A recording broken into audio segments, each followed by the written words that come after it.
If someone ever turned your worst memory into their spotlight, if your trauma became their brand, don't skip this. This story isn't about canceling anyone. It's about reclaiming what was stolen quietly and completely. The first time I saw it, I was scrolling through my phone on a lunch break, my thumb moving in that mindless, hypnotic rhythm of modern boredom. A flimsy plastic fork was halfway to my mouth, laden with a sad desk salad. And then there she was, Jessa, her face framed by professionally styled hair that fell in soft, expensive waves, filled my screen. The caption was simple: "Sometimes the deepest pain creates the most beautiful art." A fictional monologue. My heart didn't drop, it just stopped. A full, silent, cinematic pause in my chest. The fork hovered in midair. Jessa stared into the camera, her eyes glistening with perfectly timed, unshed tears. Her lips, painted a demure shade of rose, trembled slightly. She took a breath, a shaky, performative intake of air designed to signal immense emotional weight, and the words began. "They don't tell you about the silence," she said, her voice a practiced, intimate whisper that felt like it was being piped directly into my ear. "The silence is its own kind of cage. He'd lock the basement door and the world would just disappear. I learned to live in the quiet, to make friends with the shadows. I thought the silence had eaten my voice for good until I met her, my best friend. The one who didn't just open the door, she handed me the key to my own throat. She saved me." The video ended on her tear-streaked, beatific face. The view count at the bottom read 1.2 million. I dropped my fork. It clattered against the plastic lid of my salad container, a sound that felt like a gunshot in the sterile quiet of the office break room. My coworker, Brenda, glanced up from her crossword puzzle. I must have been pale because her face puckered with concern. "You all right, hun?" I couldn't answer. My throat was a desert. It was my story. Not a version of it, not inspired by it. It was my story, word for fucking word. The part about making friends with the shadows. I had whispered that exact phrase to Jessa on a rainy Tuesday night in her beat-up Honda Civic when I was 17. My body curled into a ball as if to protect itself from the memory replaying behind my eyes. The part about the key to my throat. That was a line from a poem I'd written on a napkin at a diner, a pathetic little scrap of paper I'd pushed across the table to her because I couldn't speak the words aloud. A scrap of paper I thought was safe. He'd locked the basement door. My father, my secret, my shame, the damp, earthy smell of the concrete floor, the single cobwebbed window high on the wall showing only the ankles of the world passing by, the terrifying click of the bolts sliding into place. Those were my memories, my property. And Jessa wasn't the hero. She was the audience, the sole proprietor audience I had ever allowed into the crumbling, condemned theater of my pain. She had held my hand while I wept. She had brought me lukewarm hot chocolate in a chipped mug and promised me, her eyes fierce and impossibly loyal, that my story was a vault. A sacred, shared space, just for us. No matter what, Mira, she'd sworn, our pinkies linked in a childish, desperate promise that felt more binding than any contract. This stays here, between us, always. Always, apparently, had an expiration date and a price tag, and I was just finding out what it was. We met in sophomore year of high school, two islands of misfit anger in a sea of suburban normalcy. Her parents were in the throes of a spectacularly ugly divorce, using Jessa as a human carrier pigeon for their vitriol. My home was a different kind of war zone, a quiet, tense battlefield where the only declared enemy was my father and the only casualty was me. My mother was a ghost in floral aprons, a woman so thoroughly worn down by his quiet tyranny that her spirit had become translucent. Jessa and I recognized the same fractured look in each other's eyes across the crowded cafeteria. It was a look of premature aging, of knowing too much too soon. We didn't need to explain it, we just knew. Her house became my sanctuary. It was a chaotic mess of laundry piles, half-eaten cereal bowls, and the lingering smell of her mother's cigarettes, but it was a warm, living chaos. It felt infinitely safer than the pristine, silent terror of my own home, where a misplaced glass could trigger an avalanche of cold fury. We were trauma-bonded, a term I wouldn't learn until years of therapy later, but a reality we lived every single day. We were each other's bodyguards, lookouts, and confessors. I'd cover for her when she snuck out, and she'd sit with me in the library during lunch when the thought of going home made my stomach churn with acid. Our friendship was forged in the fire of our broken homes, and I thought that made it unbreakable. The first time I told her everything, it wasn't a decision. It was a damn breaking. It was a Saturday night, and my father had been on one of his rampages. Not the loud, plate-smashing kind you see in movies. His were worse. They were cold, controlled, and psychological. He hadn't touched me that time, but he'd backed me into a corner in the kitchen, his body blocking the exit, his voice a low hiss that vibrated in my bones. He spent 10 minutes dismantling me, telling me how worthless I was, how I was the reason my mother was so sad, how the world would be better off without my constant, silent disappointment. The words were old, but they found new places to cut every time. I'd fled, running the 7 blocks to Jess's, my body shaking so hard I could barely walk straight. She took one look at my face under the porch light, her own expression hardening with a familiar understanding. She didn't ask questions. She just pulled me inside, led me to her bedroom, and shut the door. I sat on her floor, wrapped in her worn-out purple quilt that smelled like her lavender fabric softener, and the story just spilled out. Not the vague hints I'd given before about my dad being strict. The whole ugly, unvarnished truth. The basement, the locks, the hours spent in the dark. The hunger, not just for food, but for a kind word. The silence. The years of it, stretching back into a childhood I couldn't fully remember but could always feel, like a phantom limb that ached with every change in the weather. Jessa didn't speak. She just sat with me on the floor, her knee pressed against mine, her hand a warm, steady weight on my back. She let the silence be mine for a change. When I was finished, my voice raw and my face sticky with tears and snot, she finally whispered, "I will never, ever tell anyone, Myra. I will protect you. Always." I believed her. For more than a decade, with every fiber of my being, I believed her. The TikTok video wasn't a one-off. It was a launchpad.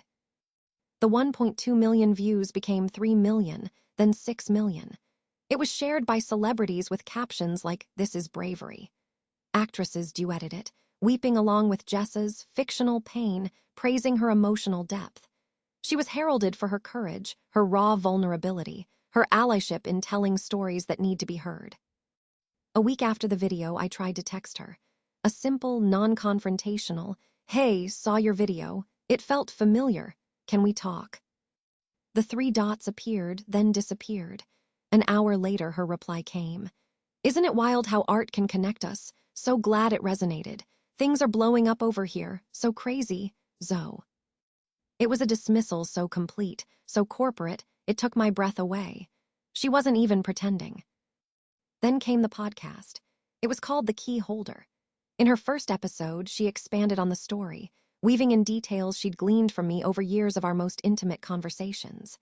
She talked about the girl's favorite book, my favorite book, A Tree Grows in Brooklyn, which I'd read a dozen times in that basement. She talked about the single window, high on the wall, and how the girl would watch the seasons change by the color of the leaves on the one visible tree branch. A detail I had only ever told her, a small secret source of beauty in my ugly world. She was interviewed on a national morning talk show. I watched, numb, from my sofa, my coffee growing cold in my hands. She sat on a plush white couch across from a smiling host, wearing a silk blouse that probably cost more than my monthly car payment. "Jessa," the host gushed, leaning forward with earnest sincerity, "your work is so powerful. To take a fictional concept of being locked away, a metaphor so many of us can relate to, and make it feel so viscerally real, you're giving a voice to so many people." Jessa smiled, a practiced, humble expression she had perfected. Her eyes welled up on cue. "That's all I've ever wanted to do," she said, her voice catching with just the right amount of emotion. "When I was younger, I had a friend who went through a lot. I felt so helpless. I couldn't save her then, not really. So now I try to save others through story. It's my way of healing her and myself." I felt my bones shake. Not with rage, not yet. It was a deeper, more primal tremor, the feeling of being erased. I wasn't a person anymore. I was a concept, a backstory, a conveniently tragic and anonymous friend who existed only to be the catalyst for Jessa's heroism. My trauma was her origin story. My pain was her brand identity. The book deal was announced a month later in a glossy entertainment magazine, The Girl in the Quiet, a fictional novelization of the monologue that started it all. The advance was 6 figures. The article called her the voice of a generation of survivors. Every time I saw her face, on a screen, on a magazine cover, on a promotional poster in a bookstore window, I felt my own story slipping away from me. It was like watching someone methodically steal my reflection from a mirror and walk away with it. They were wearing my face, but it wasn't me. The world was applauding a ghost, a caricature of my suffering, and the real me was fading into the background, my throat closing up all over again, the silence she claimed to have saved me from wrapping around me tighter than ever. I didn't want fame. I didn't want a book deal. I didn't want to sit on a talk show couch and perform my pain for public consumption. I just wanted my voice back, the one she'd promised to protect, and then had stolen, polished, and sold to the highest bidder. For months, I did nothing. I retreated into a shell I hadn't inhabited since I was a teenager. I wore my long sleeves, even in the summer. I went to work, did my job, and came home. I unfollowed her on everything, but she was inescapable. I watched Jess's star rise, and I felt myself shrink. The silence my father had forced on me was nothing compared to this new, public silence. This was a silence with an audience of millions, all of them cheering for my pain, but none of them knowing my name. The rage came later. It wasn't a firestorm. It was a slow, quiet burn like embers glowing under ash. It came one evening when I saw an ad for her book pre-order, and the tagline was, "She gave her the key, but first she had to find her own." It was so arrogant, so self-aggrandizing that something inside me finally snapped. Not loudly, but with a clean, quiet break. She had built an empire on my ruins. She had preached about healing while actively, devastatingly wounding the one person she claimed to be honoring. She thought my silence was weakness. She thought my story was a product she could package and sell. She had forgotten one crucial thing. The story was still mine to tell. The plan wasn't born of revenge. It was born of necessity. It was the only way I could think of to breathe again. A public confrontation felt wrong. It would just be my word against the word of a media darling. It had to be quieter. It had to be on my own terms. I bought a decent USB microphone online for $49. I downloaded free audio editing software, watching tutorials for an entire weekend. I sat at my small kitchen table, the one that wobbled if you leaned on it too hard, and I pressed record. There was no script, no rehearsal, just a title that had been screaming in my head for months. The story was mine. I didn't use my name. I didn't show my face. I pitched my voice down slightly in the edit, just enough to be unrecognizable to a casual listener, but not to someone who knew me, not to her. I wanted Jessa to hear me in every syllable. My first episode was titled, "How My Best Friend Monetized My Pain." I started talking. My voice trembled at first, a fragile, reedy thing I barely recognized. But as I spoke, laying out the truth in the quiet of my apartment, it steadied. It deepened. I didn't cry. I didn't scream. My anger had burned down to a hard, clear fuel. I just told the truth. "There's a story going around," I began, the words feeling heavy and real in the air. A story about a girl locked in a basement. A story about a heroic best friend who saved her. It's a beautiful story. It's compelling. It's made the storyteller very famous. The only problem, it's my story, and she was never the hero. I laid it all out with forensic precision. I talked about our friendship, the promise we made in her beat-up Honda. I quoted lines from her TikTok monologue and then explained the real, private context behind each one. I talked about the poem on the napkin. I talked about the rainy Tuesday night. I didn't name her, not at first. I just called her the storyteller. I described the specific, gut-wrenching feeling of watching my deepest trauma being turned into a brand. The slick production, the designer dresses, the curated vulnerability. I contrasted her performance of healing with my reality of being profoundly re-traumatized by her success. "She talks about giving a voice to the voiceless," I said, my own voice low and clear, the wobbling gone. "But she took my voice, put a filter on it, polished it up, and sold it. She didn't save me. She excavated my grave and sold my bones as relics. I ended the episode with a simple, quiet statement. This podcast isn't about fame or followers. I'm not selling anything. I'm not asking for anything. This is just the receipt, the proof of purchase for a life she didn't live but is cashing in on. The story was never hers to tell. It was and is mine. I uploaded it and went to bed, my heart hammering against my ribs so hard I thought it might break them. I expected nothing. A few dozen listeners, maybe. A small, cathartic scream into the void. I woke up to an avalanche. Someone, a listener who was also a fan of Jessa's, had connected the dots. The specifics were too close, the details too precise. They posted a link to my podcast on a popular Reddit forum dedicated to creator drama. The title of the post was, "Is Jessa Hale's entire career based on a lie? You need to listen to this." The thread exploded. My podcast, which had 100 downloads when I went to sleep, had 50,000 by noon. It was 100,000 by dinner. By the end of the week, it was in the millions. The internet, for all its horrors, is a terrifying and powerful detective. People started digging. Old high school classmates, people who remembered me and Jessa being inseparable, came out of the woodwork. Someone found an old social media post from Jessa's college days, a long, rambling caption under a photo of us, talking about her damaged friend and how much strength it took to be there for someone so broken. Screenshots of DMs were shared, where Jessa had hinted at my dark past to others for social currency long before she was famous. Witnesses. They weren't just witnesses to my father's abuse. They were witnesses to Jessa's long, slow betrayal. The narrative shifted overnight. The comments on Jessa's videos turned from praise to suspicion, then to outrage.